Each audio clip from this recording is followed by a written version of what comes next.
That's what it means to be affiliated. We are the New York Knicks. I'm back. Back in New York. Well, it's the Knicks. New York. We are the New York Knicks. New York. For this new season we're about to enter, the Knicks is taking no short, just like winter. New York, New York. New York be about the Knicks, huh? But the best thing about New York City is K-N-I-C-K-S. Everybody say go New York, go New York, go! Go New York, go New York, go! Hey everybody, welcome to the New York Knicks podcast, episode 526, part of the Big Heads Media Network at bigheadsmedia.com and Dash Radio. Go to the New York Knicks podcast.com/ticket club and use code NYKP for 20% off an annual membership. I am moving soon. You could also go to the New York Knicks podcast.com/store and buy one of the last 4 Knicks podcast shirts. How you doing, Mark? Jay, that intro seems a little bit shorter. It does. Is there anything missing? We should just call ourselves the network killer because every time we join a network, they fold like shortly after. I think we've been on at least 2 or 3 defunct networks that have gone belly up. Yeah. Sam was great. So if you're listening, thank you, Sam. He did everything he could. It's just it's really hard to run a podcast network if you don't want to fork out like tens of thousands of dollars in advertising. If any other network needs to go out of business and they want us to join, please give us a call. We're happy to put any network out of business. We're good at that. We will ice your business. At least this one told us they were leaving. There was another one we were on where they just stopped running it, and that was the end of it without telling anyone. Anyway, I'm doing. You know what, Jay? I've realized something. What's today's date, Jay? Put a timestamp on this. March 30th, 2021. And 9:40 p.m. And you know what I am looking at? Mm-hmm. I am looking at Tankathon for no good reason because it's not relevant to the Knicks. I don't remember the last time Tankathon was not relevant at this late in the season. It's crazy, right? I mean, not even this late in the season. I don't remember the last time past January where Tankathon wasn't the only thing relevant to the Knicks' future. I mean, you could tell by our questions, too. It's like we're not getting a million questions about who we should get in free agency and who should we target in the draft. Like, we usually have to do about 40 straight episodes about that. Yeah. And nobody's asking about that. The Knicks are currently 24-23. Maybe they'll hit 500. Maybe they'll be above 500. Maybe they'll be below 500. Maybe they'll be a playoff team. Maybe not. Either way, season has been pretty awesome. I'm pretty happy. You're happy, Jay? I'm very happy, yeah. I mean, Yeah. 4th seed right now? That's pretty crazy. Yeah. Are they the 4th seed right now? They are they're half a game. They're 5th by a half a game. Okay. Yeah. Right now, if you know what's crazy also, so currently if the season ended today, which basically the Knicks record in their seed, just to end it right now, the Knicks would be the 5 seed playing the Hornets in the first round. Hornets, the Knicks could beat them in a 7-game series, right? Yeah, they could actually. Yeah, I would give them a chance to win that. I think it's pretty even, especially they're missing LaMelo. That's a pretty even series. Mm-hmm. That's one that I think even people who aren't ardent Knicks fans would say 7-game series, Knicks could win that. Yeah. And then the second round, they'd play Philly, and they'd lose. But anyway, making it to the second round would be pretty awesome. Yeah, I'd give them no shot in the second round. But second round, when we thought they'd finish 15th, I would gladly take that. Yeah, I mean, it'll be hard pressed for the Knicks to say their record is pretty tough going forward. So, yeah, I don't know, but I where do you think they're going to end up today? Are they going to be a 500 team? Yeah, I think they're going to hang around 500, which this year will probably get them. I mean, there's so many teams hanging out there right now.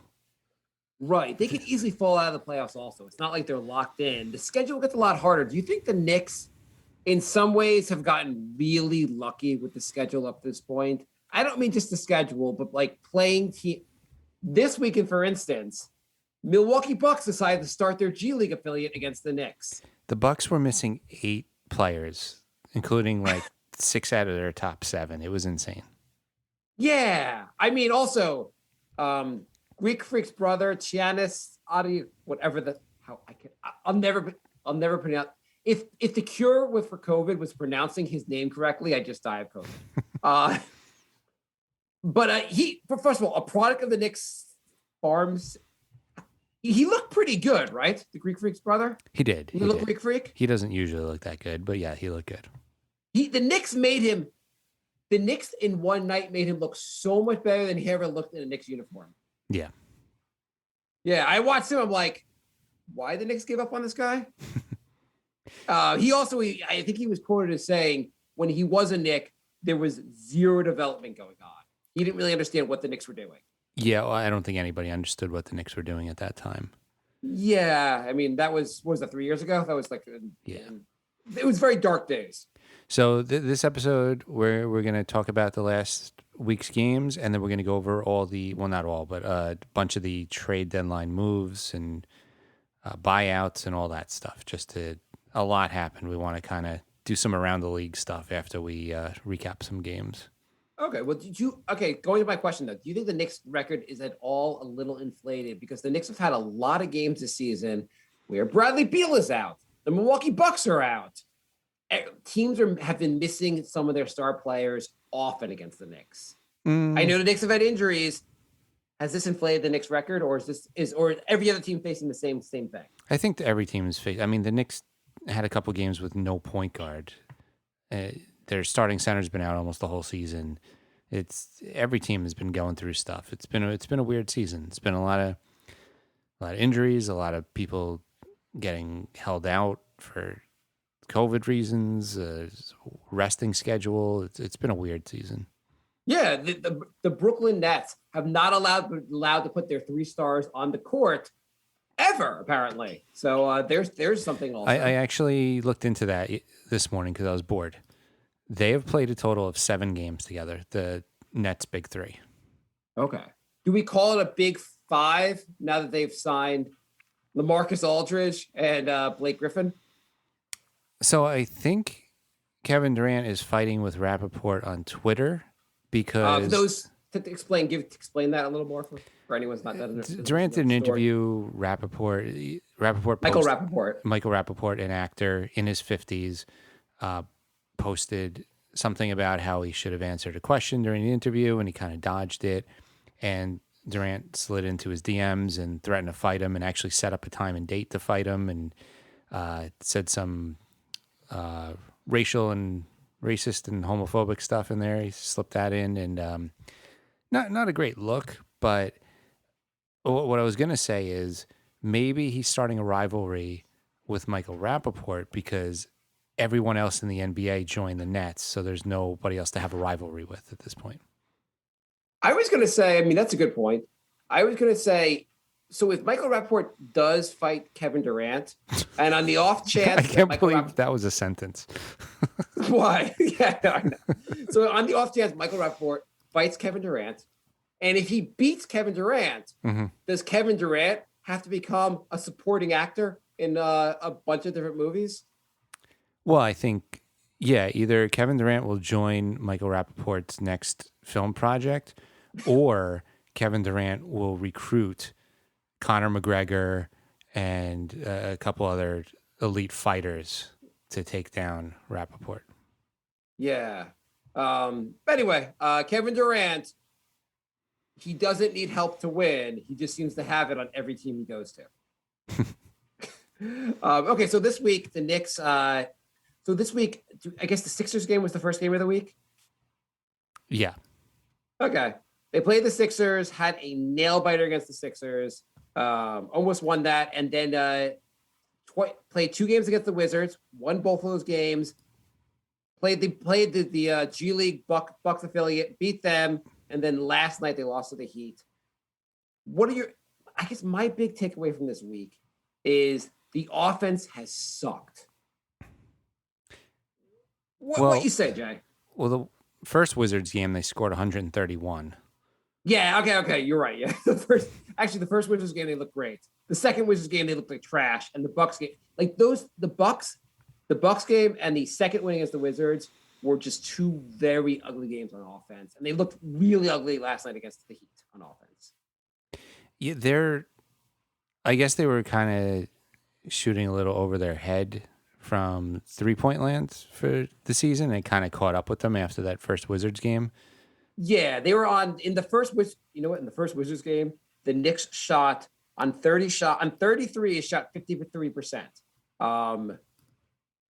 Probably a little bit more than they normally do. You're not going to lose many games if you do that. That was the amazing 7 for 10 from 3, 37 points from Julius Randle.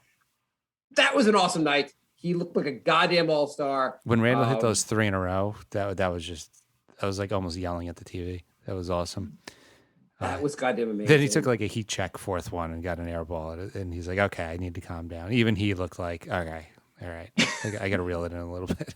Yeah, that was, I mean, obviously he didn't score as many points as like that game Melo had against Charlotte, Charlotte's the game where he had like 60, what was that his big game? 62 points? Melo? Yeah, Melo. Remember the Melo's big game? That was a Charlotte game, right? I think so. The 62? Am I right? Or am I? Sure. Okay, whatever. How dare you not get the one thing Melo did while he was here correct?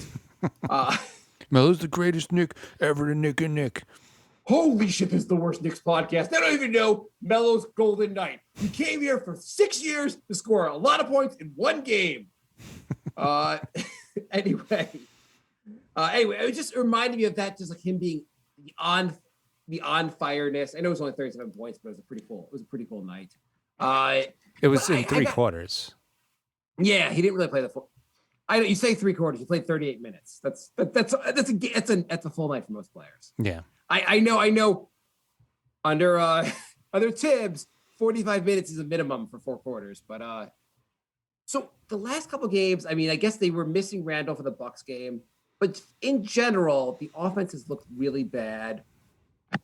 Oh, by the way, okay, I guess we should also mention Mitchell Robinson's injured. How much does that suck, Jay? I'm having serious concerns about the future of Mitch. You want to get into that right now, actually? So, yeah. I mean, a big man with a fractured foot. I'm thinking Yao. I'm thinking Bill Walton. Like, not a good history of fractured foots. But he himself doesn't have a history of fractures. This is the first time for him. Yeah, he's like 22. I'm just saying, it's not like he's had. And also, Joel Embiid had a history of of issues, and he's back. Didn't he have foot issues? Yeah. And did Durant have foot issues too? Hasn't Embiid been injured for like the last month? Yeah, I mean that's true, but he's still one of the best players in the NBA. Yeah, and Durant missed the whole season for foot injury. Yeah, and you're naming players who have missed most of this season as well. So I mean that's actually a fair point. You're not helping. But Yao had foot injuries.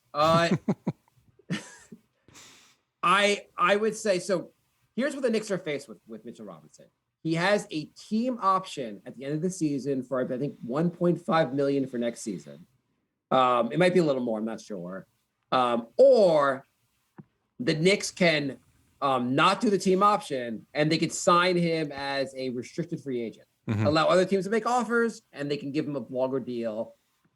I think there's a max where they can only give him something like.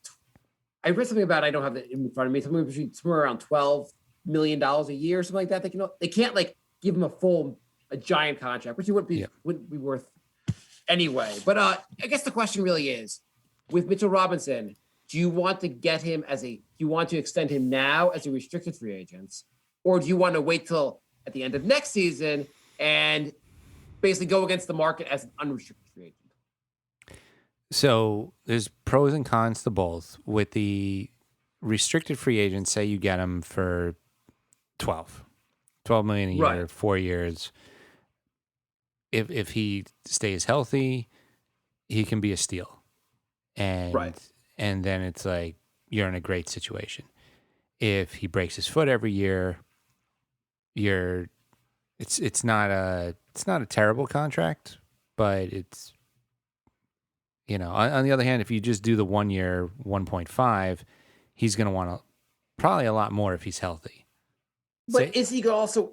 I guess the question really is like, you're obviously he could be better, and you could he could become a star next year, and you'd be like, oh God, we have to pay him a huge contract, or he could suck next year. There's always upside and downside risks to any of this stuff. Yeah. His position. Do you want to pay a lot of money to a center? I guess it's the position where you're like, is Mitchell Robinson going to do enough in the court where it's the value is there, basically. You want to pay him $20 million. I don't think you'd want to pay $20 million a year for Mitchell Robinson, no matter what he does in the court. He'd have to be so much better than he currently is. The problem is Noel has been so good. Right. You have proof that there's another guy on the team that could be similarly good. I mean, they played the Heat last night. Bam Adebayo, clearly better than Mitch or Noel, and he got a gigantic contract. I mean, neither of these guys are anywhere near Bam. They're both very solid rim protectors. They provide something on offense, not a ton on offense. Yeah, I mean that's the problem. They're both amazing on defense and don't have much on offense. Like Noel last night, 4 blocks, 11 rebounds, great. He also played 30 minutes and got 8 points. So it's if we can get both of them for like 10, I think that's great. You mean 10 each, not yes. 10 total? Yeah, 10 each. Yeah, if you are saying I'm going to put $20 million into the center position and I'm going to get both of these guys, I'm feeling pretty good about that because I feel like they really give you a lot of. I mean, the Knicks defense has been pretty awesome this year, and part of it, I mean, there's a lot of buying into Tibbs, but I like having a solid rim protector for 48 minutes really helps. And I do, as much as I like Taj, I do think there's something lost when you have neither Mitch or Noel on the floor. But are there other centers that are going to be cheap in the NBA that could also do this role? I don't know. These guys are like game changers. I mean, Miami was having to change their whole strategy in the paint when Noel started just blocking everything. I mean, if you notice, when Noel went out, it was a completely different game. Also, when I feel like when Peyton went out too, it was. I mean, in a positive way when Peyton went out? Yeah, Peyton. It's a problem. Peyton sucks. It's a problem. Well, let's just go back to Mitch in 1 second. Here's my issue with paying Mitch right now. So I feel like, I mean, the other option also, I think there's some way where you basically can opt in, but pay him for give him an extension. So you don't you don't take the salary cap hit, I guess, for next season. But I guess bigger issue is there a chance Mitch is going to do enough next season that you're going to be so sorry that you waited for him to be unrestricted free agent? There's a chance. I would say probably not, but there's a chance. Like, even if he's probably worth maybe $10 million a year, I don't think on the open market anyone else overpays him either. Like, I don't think there's I don't think a team's out there being like, our last puzzle piece is Mitchell Robinson. Like, he's a fine player. He's young. He has this injury, which is not like ideal. I think the safer thing to do is just wait till next season, see how he plays. If he's really awesome, make him a really good contract and do all you can to keep him. And if you lose him, it was worth the risk. I think his lack of much of an offense kind of holds him back from getting that huge contract. Right. I think this is different than Mitchell Robinson because I feel like it's not Mitchell Robinson. I mean, Julius Randle, because I think if you extend Julius Randle after this season, you would get him on a cheaper contract than you would the following season. His offense, he does things on both sides of the ball. His offense looks pretty sustainable. You might get a good deal on him. Whereas Mitchell, if you sign him for 10 years, $40 million, or 4 years, $50 million, whatever the deal is, you're probably going to get him at pretty reasonable value. The chances are you're not going to get like some all-star performance for less money. Yeah. Because the whole point of signing a guy early is that you will lock him in at a lower value because he gets more security. I don't know. Do you think you're really going to get Mitchell Robinson on any are you going to sign him to a long-term contract where you're like 2 years from now, you're like, wow, Mitchell Robinson's playing so much better than his contract? Yeah, probably not. I just don't. Unless his offense really develops, I don't see that happening. Yeah. So I feel like it's worth. Also, Obi Toppin. I want to say right now, I would just not extend him or keep him on the team. Did you see it? So Jay had an issue with his cable last night, which he canceled earlier. Then he canceled it. He's supposed to have moved already. He canceled his cable, so he had to listen to the game last night on the radio. He did not watch the Miami Heat game. He listened to the radio like a goddamn like he was old school. Yeah, it was old time. You missed Obi Toppin's one unbelievable move to the basket. Obi Toppin, I feel like Toppin lately has been on offense. Like he's been better on defense than offense. He's been just terrible. All his entire offensive game is the game of hot potato. He stands out behind the 3-point line. Someone gives him the ball. He cannot get rid of the ball fast enough. And there was a play where he was basically on a fast break where he got the ball. It should have been like a layup, but in traffic. But like he should have taken, like any player in the NBA would go for the layup. He throws the ball out wildly to a 3-point shooter. I think it was Burks, and Burks hit the 3. But it was just like, I am scared to death to like do anything on offense. And I started texting Jay about like, oh my God, this Obi Toppin is horrendous. 5 seconds later, he gets the ball, drives to the basket. His best move he's ever done as a Knick. Yeah, I mean, great, but like, I want to see more than a dunk or an alley-oop. I hate to tell you, that move to the basket is the last thing he'll do all season. I think I posted on Facebook or Twitter or something that asking if people would trade would you take a late first round pick 20 to 30 for Obi Toppin right now? I think people are crazy. They would say no.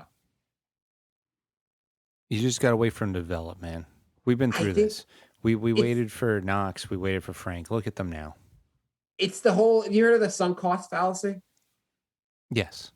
Yeah. Okay. So you've taken basic economics in college or something like. Anyway, the idea basically like you've paid all this money for give them a lot of value, and you're stuck to that value when you're making a decision where you should like.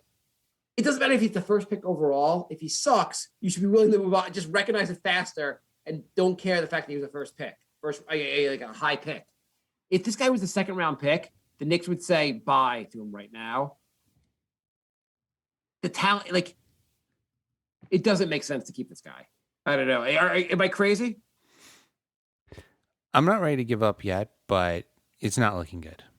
If you could get, I'm not saying you should cut him, but I'm saying if you could get a first round pick for him, right now he plays the same position as your best player, so his minutes are going to be limited, and his ability on offense when he was an offensive ready NBA player looks very limited. But we can call the show the I Hate Obi Toppin show going forward. The thing is, you're going to need somebody to back up Randall, because if Tibbs doesn't have any trust in Randall's backup, Randall's going to play like 45 minutes a game, and it's going to get ugly. I mean, it could be Taj Gibson could be a backup, or just sign someone in the offseason as backup. Just bring in an actual backup. I mean, like there's two things you're trying to do on the court. You're trying to win, and then you're playing Obi Toppin. Obi Toppin is not like those minutes you're playing Obi Toppin are not trying to win. You're just trying to develop him at the cost of winning. Yeah. Like he's really been a huge negative as of late. I mean, so is Elfrid Payton. But so what? I'm starting to join team I Hate Elfrid Payton. He was pretty bad in the Heat game. The Knicks as a team were really bad in the Heat game. The thing is, though, the Knicks always come out and go down a lot immediately, and then Payton goes to the bench, and then things turn around. In fairness to Payton, or fairness to everything, like just the whole team was just not hitting shots. They were like, I know Miami Heat played. Miami Heat, they're a very good defensive team. They really were swarming the Knicks. They played great. The Knicks missed a ton of open shots where, like, if they just hit a few of those, it's a totally different game. I think at one point they were 1 for 16 from 3. It was really bad. Yeah. I mean, the Knicks shot 60% from the free throw line.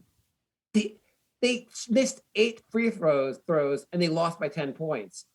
I'm thinking, like, it's not just Elfrid Payton. Like, Elfrid Payton was like, it's not like, hey, I'm missing a lot of free throws tonight because Elfrid Payton's playing point guard. team just like missed. Sometimes you brick shots, sometimes you just don't hit shots. I guess just the way like against the Wizards they had that night where they hit everything. This was not the Heat played great defenses. The Knicks just missed a lot of shots. Nomad brought up a good point. Presti traded Michael Carter-Williams when he won Rookie of the Year because they knew he was trash, and so is Toppin. I mean, what balls that takes? I mean, know. like just like he won Rookie of the Year. You're like, he's the best player in the draft in that draft class, and you're like, yeah, I want him gone. He's trash, but he won Rookie of the Year. Don't worry. I don't care about you. We're going to develop. He sucks. I want to move on now. Rookie of the Year is kind of a sketchy award because who was the other guy that Turner was it? He was on the West Coast. He won Rookie of the Year and like he did nothing after his rookie year too. I want to say it's really not that sketchy an award, just in the sense of like I feel like most winners end up being pretty good. Let's go back. I'm going to go back here in recent memory. So Morant won last year. Is that last year or 2 years? Yeah, last year. Holy shit, time is. I was like John Morant last year. That was his first year. Oh yeah, that was last year because COVID has just screwed my mind. The year before, Luka Doncic. Seems pretty good. Year before that, Ben Simmons. He seems pretty good. Year before that, Malcolm Brogdon. I'd freaking love to have Malcolm Brogdon on the Knicks. Karl Anthony Towns. Wiggins was Wiggins Rookie of the Year, but like you get that though. Like it's not like crazy. The last questionable before that was Lillard, Irving, Blake Griffin, Tyreek Evans. Is that the one you're That's the thinking one I was thinking of. Yeah. Yeah, but he wasn't. I don't know. He wasn't terrible. It probably wasn't that good. But like he didn't immediately suck. Like he's had some decent years. I think he literally peaked his rookie year. I mean, that might be true, but like for the most part, Emeka Okafor was Rookie of the Year. I mean, he kind of that was not good either. Yeah. So maybe it's gotten better lately. I don't know. Most rookies. I'm looking at the past like 20 years. Most Rookie of the Years end up being very good players. So Tyreek Evans literally peaked his rookie year. Yeah, I don't know what the deal with it. He could have got injured. I'm not really sure the story, but like he had some like serviceable seasons afterwards. He was in the NBA for a while. Yeah, no, he had a 10-year career, but it's just weird that like his career high in almost every stat was his rookie year. Yeah, that is a little weird. It was a bad Sacramento team also, so there's that. Like, yeah, I don't know. But yeah, generally speaking, most rookies of the year are pretty good. Michael Carter-Williams, it was pretty ballsy to be like, we're just going to move on from this guy. I just don't think he's part of the system. Like, he doesn't, like, they didn't say he sucked. They just said he does not make sense for what we're trying to build here. And the Knicks could say the same thing with Obi Toppin. Randall emerged. And again, if you can't get a first-round pick for him, then by all means, keep developing for no reason. You keep trying to develop him. Oh, right. It was Sam Hinkie, not Sam Presti. Thank you, Andrew. Oh, that's New York Knicks podcast where we get everything wrong. just type stuff. We'll read it and not fact check it at all. That's what we do.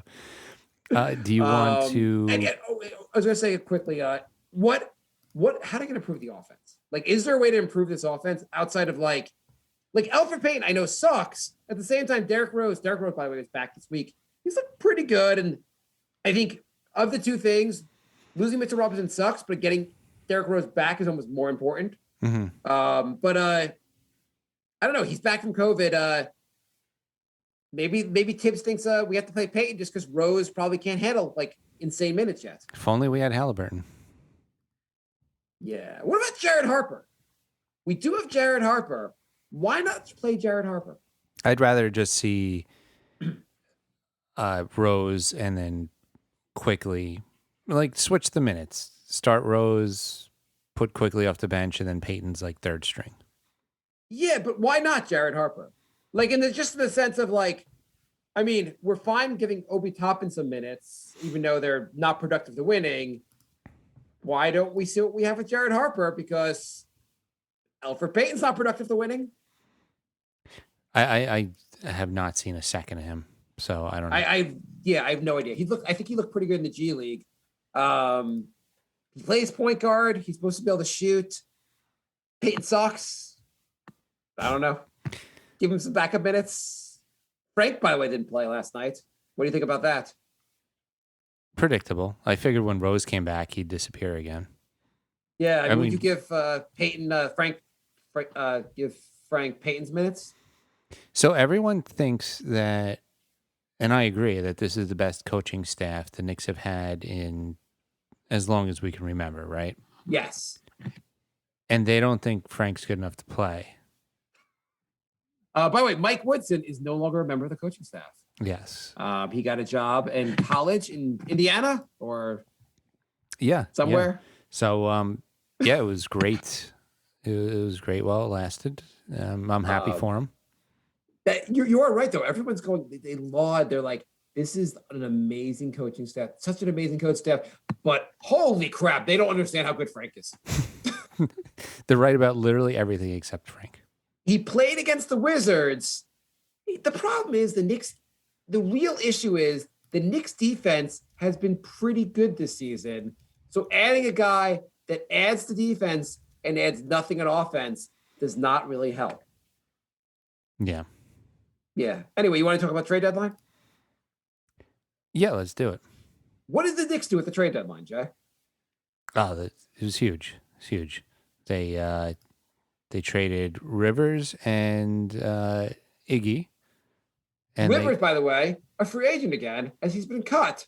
Sorry, Rivers. Man, remember that game he had where he was on fire? Rivers got cut. Yeah, he was already cut. So basically, everybody in that trade got cut. Yes, pretty much. The Knicks got two players that are not even worth learning their names. One of them was French. They've both been cut already. The Knicks also got a second-round pick from 2024, I think. And that was the entire purpose. The Knicks just kind of facilitated the trade and got paid with a second-round pick. I guess the two players they got, the Knicks just saw no value. I don't think there's a lot of arguments that those guys had a lot of value. But, yeah, everyone got cut. I don't know. I think did Iggy get cut, or is he still on the I think he's still there for now. But, I mean, probably everybody will get cut. I mean, Iggy's not that great. I mean, whatever. I hope it works out for Iggy. I think the Knicks just clearly, clearly the Tibbs had no faith in him. It's his second year in the league. Tibbs would even put him on the court. So I guess move on from him. So let's talk about trades that actually matter. Oh, by the way, were you disappointed the Knicks didn't do much in the trade deadline? The Knicks got a second round pick also. Where they got 2 second-round picks? Well, the second one's protected from 31 through 55. So it has to be 56 through 60. Okay, cool. Well, that's does if the protection happens, does it like roll to the next season? In 2024. Whatever. It's never happening. You know what's amazing? The Knicks are like, we traded for a second-round pick. Oh, cool. You know that thing you were scared to even use this year, a second-round pick? You traded to get more of them. I don't even care about the second-round picks. I don't know if the Knicks are going to make them. The Knicks are gonna be like, listen, we packaged all our 2024 second-round picks and our 2025 second-round picks, and now we got like a really good second-round pick in 2032. So, okay, what's the bigger moves? Let's go. You want to talk about some of the bigger moves in the deadline? Yeah, sure. Okay, the Orlando Magic are now a G League affiliate. They traded a comical amount of players. So you want to update everyone? Yeah, so they started off with the Vucevic, who's their best player. Yes, they're all-star. Yeah, they traded the Bulls. They got Wendell Carter, who looks good when he's not injured, which is about 7 minutes a season. Otto Porter Jr. and 2 first-rounders. Probably more for the 2 first-rounders than anything. Yeah. What do you think about the value for this trade? Like the Bulls, so you have to think the Bulls are going to be better with Vucevic. So these picks are going to be mid-first-round picks. How do you like the trade? Well, how do you like the trade for the Bulls? I like it for the Bulls because you got 2 guys who I guess you're kind of selling high on because they might not. They probably figure they're not really working out. You get an all-star to pair with your other all-star. So Bulls. Yeah, Zach LaVine plus plus Vucevic is not a bad. I mean, that puts you probably where the Knicks are at 4th or 5th seed in the NBA right now. Yeah. So I mean, I like it better from the Bulls than I do the Magic, but The Magic are just hitting reset. They're just saying we're not going anywhere. I guess the Magic, they were a playoff team last year. Is it a mistake? They're also missing two of their. They have a lot of injuries this year. They're missing Fultz, who's injured. Isaac is injured. Is it a mistake not just to run it back next season with these guys healthy? If you don't think you're there, then Philly. If you remember, they had a really good team with Iguodala and remember like 6-7 years ago, and they blew it up. They had a playoff team that had a really close series, and then they blew it up. And so, anyway, the Magic also traded Fournier to the Celtics for Jeff Teague, who they waived, and 2 second-round picks. I feel like the Knicks could have matched that. But on the other hand, Fournier is probably going to want to get a lot of money, and he's about 30, so... Right. I don't know if you want to sign Fournier in the offseason because of his age and his injury history. So you're not going to sign him in the offseason. You're not making a run for the title this year, so it's I was worthwhile. I was just surprised it was only 2 second-rounders. I think it's because basically, I think it's because he's a rental and you have to pay him a lot of money, and I think most teams aren't going to want to pay him a lot of money. Yeah. And then they traded Aaron Gordon and Gary Clark for Gary Harris, RJ Hampton, and future first. Hampton is supposed to have some, he has some potential, and I've always liked Gary Harris, but I guess he's had some injury issues also. Do you like the trade for Denver? Yeah, they were kind of underperforming this year. The West is kind of open, considering that the Lakers are kind of banged up, and at some point the Denver came pretty close last year. At some point you got to just you don't know how long your window really is. You have some they have Jokic is great, obviously great. You have what's his name, the point guard. Well, for the way I see it is they got the best player in the trade, and they're already a very good team, so they got better, and so yeah, I like it. No, I'm just saying also you have a team where basically you have to kind of go all with this roster. Yeah, I mean everyone's young, but Murray, so Jamal Murray. That's what's you have really good players, but you don't know what's going to happen a few years from now. Your window is now. What are you waiting for with this team? Yeah, exactly. So I like the move a lot for them, getting Aaron Gordon. So what the hell, the Magic? Do you like? By the way, they kept who did they keep? The guy that always kills the Knicks. Terrence Ross. Yeah, they kept Terrence Ross, who greatest. He was an all-star on social media, right? Oh yeah, him on Twitter during trade deadline was amazing. Yeah, I like to see the one where he's like what movie is that movie? Where he's like, I'm the captain now. Yeah. I couldn't believe they couldn't get any value for him. He's a solid 6 man. So I was shocked by that. Maybe they wanted to have one actual NBA player on the roster after it. So Orlando, do you like what they did? I mean, if you're gonna blow it up, you go all in on blowing it up. Don't half-ass it. So they got a bunch of draft picks. They got a couple young players. Yeah, why not? Yeah, I think you know what they really went all in on? They went all in on this draft, which makes some sense. And they hit reset. It's fine. Yeah. What's the next big move? I was actually surprised at how much the Rockets got for PJ Tucker. Yes, you were going on about that. They got a late first-round pick for him. They got a first-round pick. Well, yeah, because it's from the Bucks for next year. So yeah, it's going to be late. They got a this year pick swap. That is a lot. Oh no! Sorry. I was reading it backwards. This year pick swap and 2023 first rounder. That's still a lot. Again, if you want to make trades with teams that need to go all in, the Bucks need to go all in. They need it adds to their defense. Tucker, while he's not the best on offense, he's a solid defender. You got to make yourself better. Again, of the Bucks, your window's now. Yeah. Got to go all in. You have a couple of seasons to win it. Yeah. Yeah. I feel like with the way the NBA contracts work anyway, they're 4-year deals, maybe 5-year deals. You don't have a window longer than that. Yeah. Yeah. No, if you think you're close, you go for it.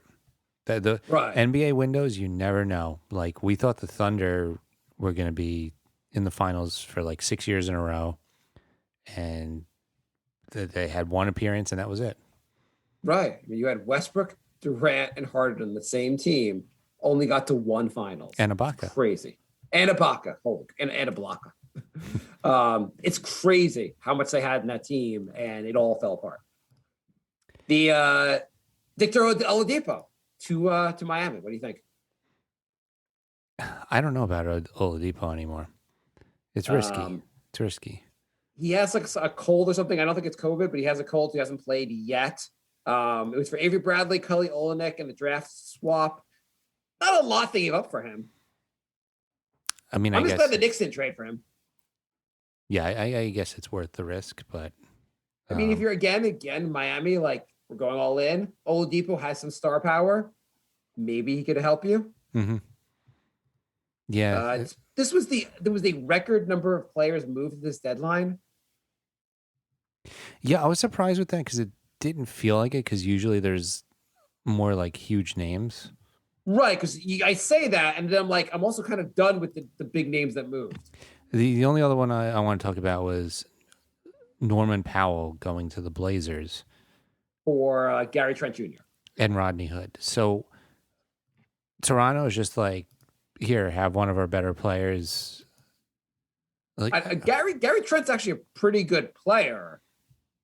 It's actually a solid swap. Like I don't think Toronto's that much worse with Gary Trent. I don't know what Toronto's doing. It seems like they were really good last year, and they're just really bad this year. And they lost all their centers. They don't have their big men anymore, which made a huge difference. I know they have that guy Chris Boucher, but it's not the same thing with the big men. They don't have the big men this year. That has really hurt them. They're not as good as they are last year. And the players are underperforming. They got to figure something else out. Move some guys around. I think Trent's supposed to be a better defender than Norman Powell. Mm-hmm. Not crazy. Maybe they also don't think Norman Powell's worth a huge deal. Yeah, maybe. I don't know. I just thought it's kind of a weird Norman Powell trade. wants like $20 million a year, and he's been shooting great, but maybe the Toronto's like, we're just not going to pay him, so let's get someone else who's pretty good that we can keep a little longer. I feel like Toronto might be getting close to just blowing it up. They don't need to blow it up. You know why, Jay? Why? Because they're like, hey, you weren't drafted. You're going to be an all-star. Don't worry about it. We'll develop you. They don't need to draft players because they know what the hell they're doing with their G League squad. Yeah. Like they have, between Norman Powell, Chris Boucher, between Fred VanVleet, all these guys who were not drafted, who were pretty solid NBA players, they found out of thin air. Yeah. The Knicks are like, we drafted you 8. We're hoping you cannot embarrass us for 8 minutes a night.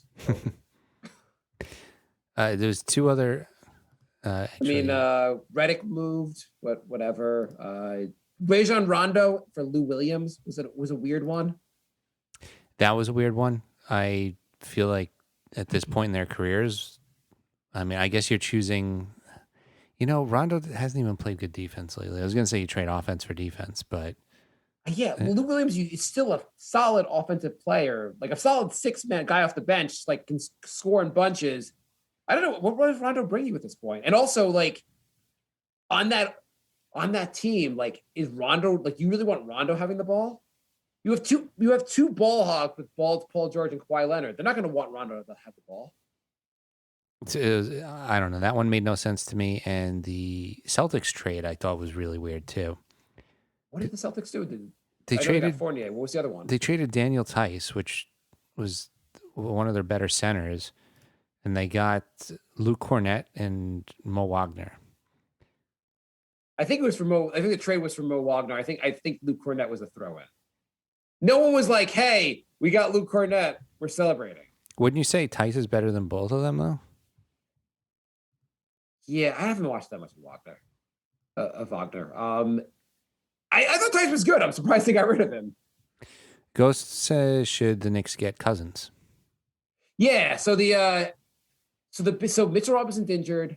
Yeah, why not? What do you think, Jay? Yeah, sure. I mean, you get him at The the Knicks- vets minimum, and you see what he has. And last time I saw him on the court, he looked like he was about 50, though. So I would have no. Supposedly his lateral movement is just done. Obviously, Houston had him; they cut him.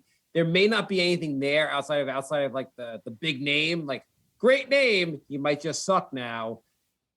It's not the worst. I mean, why not though? The Knicks need another center, clearly, right? They do. I don't know if Cousins is the one. He adds to offense in theory, and the Knicks need offense. He doesn't play. His defense was never great in this heyday. I don't know who else is out there. I mean, people keep asking if Kylo Quinn is still available, and Yeah, I mean, Aldridge got cut, went to the Nets. Then Andre Drummond is now a Laker. Drummond is a Laker, and Dieng went to, I think, the Spurs. I'm not upset. I mean, I understand why anyone would go like the Spurs. I get that. I'm not upset about Drummond. He just wasn't a good like. If he goes to the Knicks, he's going there to be like a long. Like he's only going to the Knicks because the Knicks are signing him for a long-term deal. And I just don't like. I don't see that on this team. Yeah, I don't see like teams being like, you know what we need? A lumbering big that just has like an immobile big. That's what we need on this team. That'll help us on defense. Yeah, I mean the rich get richer, obviously. the Raptors. The Raptors had one top 10 pick in the last 9 years. The only top pick they had, they used in the Kawhi trade. Who was that? Who did the Clippers Who use? was who was the top 10 pick in the Kawhi trade? I don't know. Stats guy. Stats guy. Come on, stats guy. Remember we set the stats guys on? We should do that again. Yeah, I kinda like that. Yeah. I would say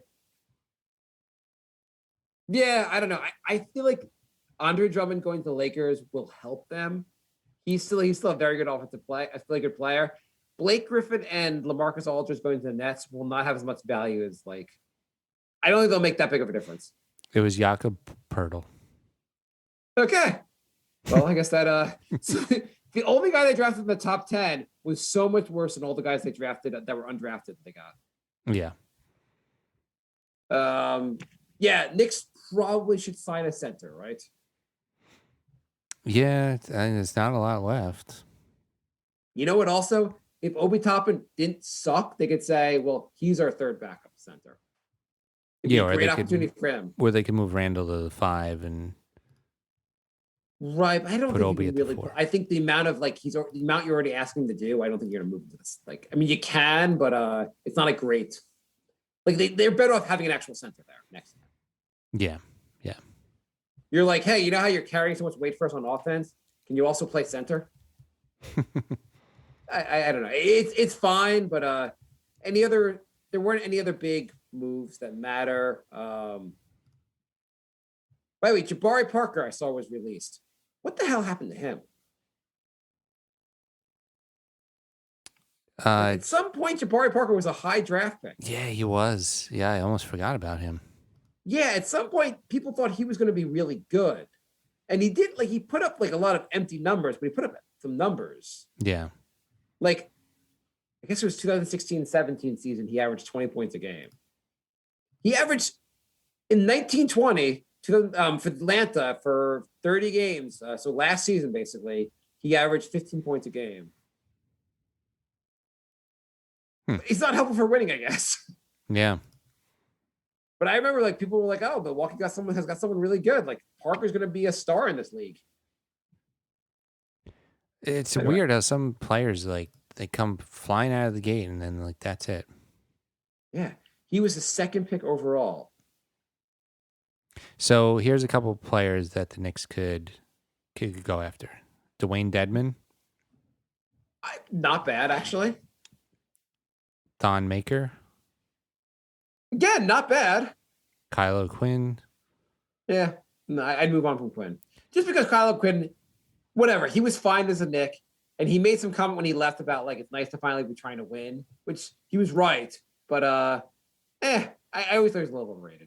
Jan Mahimni, I like the first two guys better, but go on. Tyson Chandler.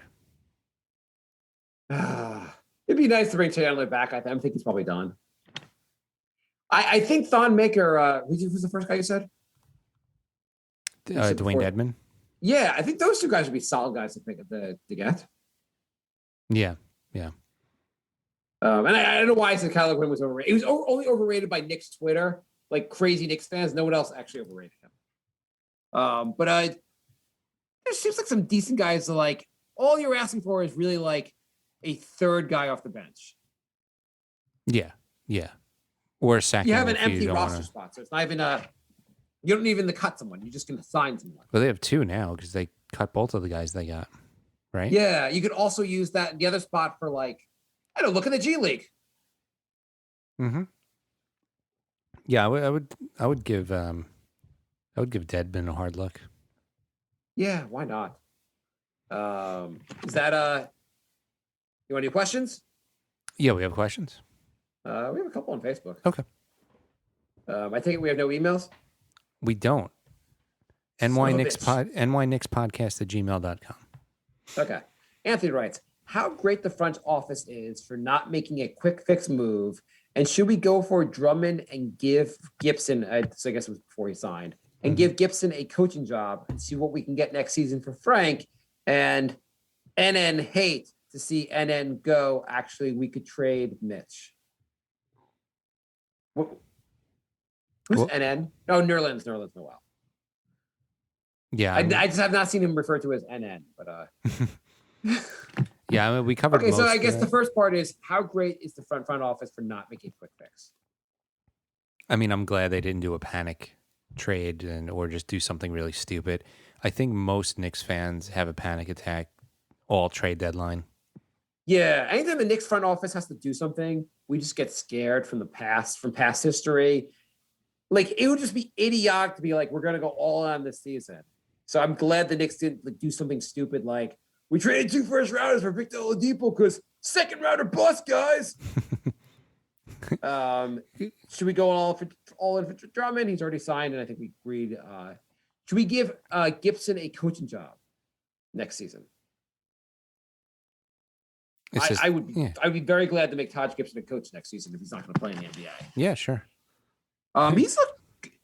I think Taj Gibson has looked good enough that if he wants to come back next season and he's okay being like your third center, I'd be all in for bringing him back. Go said Tyson Chandler's like 45, right? He's 38. Okay. I mean, the Knicks do you want breaking news, Jay? Hmm. The Knicks have signed Kareem Abdul-Jabbar. Okay. He's only like 70, but you know what? No one can do a skyhook like him. True story. And should we try to see what we can get for Frank? So Frank is going to be a restricted or unrestricted?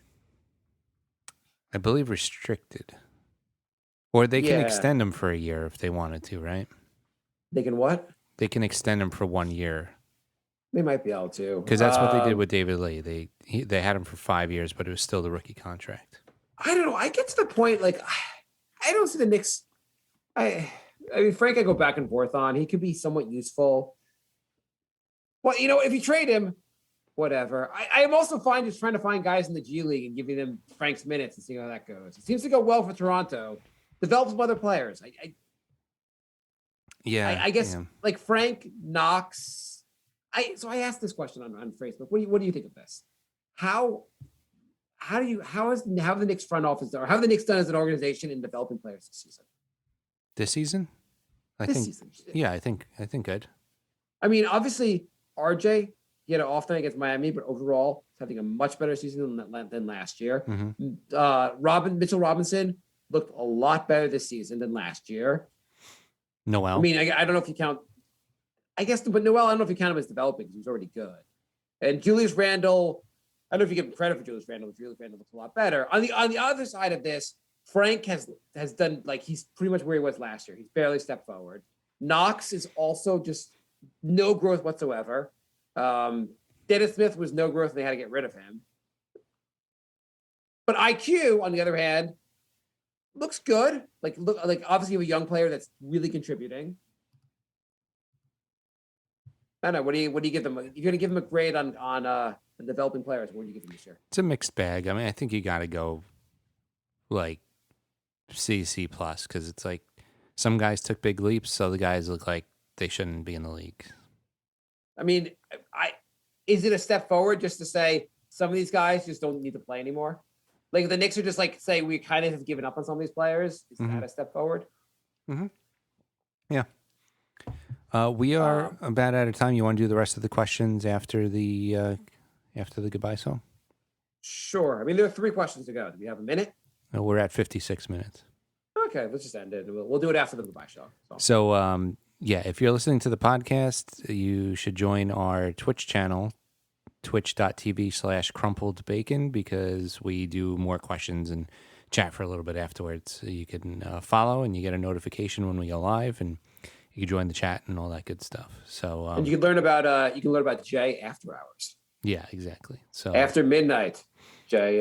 But you could see it on Twitch. It's crazy. Yeah.